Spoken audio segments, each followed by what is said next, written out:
শীতের প্রভাব পড়তে শুরু করেছে সবজির বাজারে। সরবরাহ বাড়ায় কমতে শুরু করেছে সব ধরনের সবজির দাম।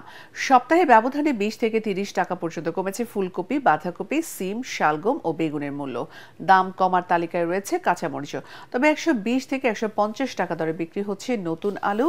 এদিকে দাম চড়া সব ধরনের মাছের। সাপ্তাহিক বাজার দর নিয়ে তরিক ইসলামের রিপোর্ট।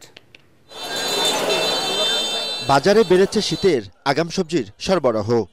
থরে থরে সাজানো ফুলকপি, বাঁধাকপি, সিম, শালগম সহ শীতকালীন সবজি সরবরাহ বাড়ায় কমতে শুরু করেছে সবজির দাম। 60 থেকে 80 টাকার মধ্যে মিলছে অধিকাংশ সবজি।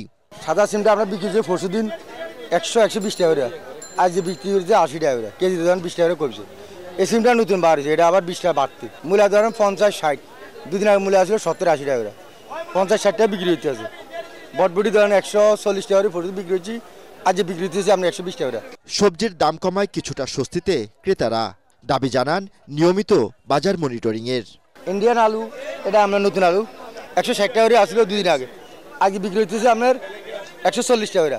আর নতুনটা আমার দেশিটা বাড়ছে, এটা বিক্রি হচ্ছে আপনার 120 টাকা করে কেজি। আগের সপ্তাহে চাইতে এই সপ্তাহে একটু নিয়ন্ত্রণে আছে, যেহেতু শীত পড়তেছে। এখন সবজিরই মৌসুম বলা চলে। এখন সবজির দাম আমরা আশা করি যে আর একটু কমবে। কিছু কিছু সবজি আছে যেটা শুক্রবার হইলে পরে দামটা আবার একটু বাড়িয়ে দেয়। এটা যদি মনিটরিং করে তাইলে পরে এটা আমরা কিছুটা স্বস্তি পাবো। ছুটির দিনে মাছ বাজারে ক্রেতাদের ভিড়। বিলের মাছের সরবরাহ থাকলেও দাম চড়া। আর এখনো নাগালের বাইরে রূপালী ইলিশের দাম। 1.5 কেজি সাইজের মাছ আপনার 3000 টাকা কেজি, আর 1 কেজি 100, 200, 100, 150 এগুলা বিক্রি করতেছি 2400। কেতা একবারে কম। আগে যেমন 1-2 লাখ টাকার দোকানদারি করতাম, 30,000, 40,000 টাকার দোকানদারি। দেশি মাছের দাম একটু বেশি হইব, চাষের মাছের দাম কম। কেনে গেলে তো নদীর মাছ, এগুলো হাওড়ের মাছ, তো এটা একটু দাম বেশি হইব।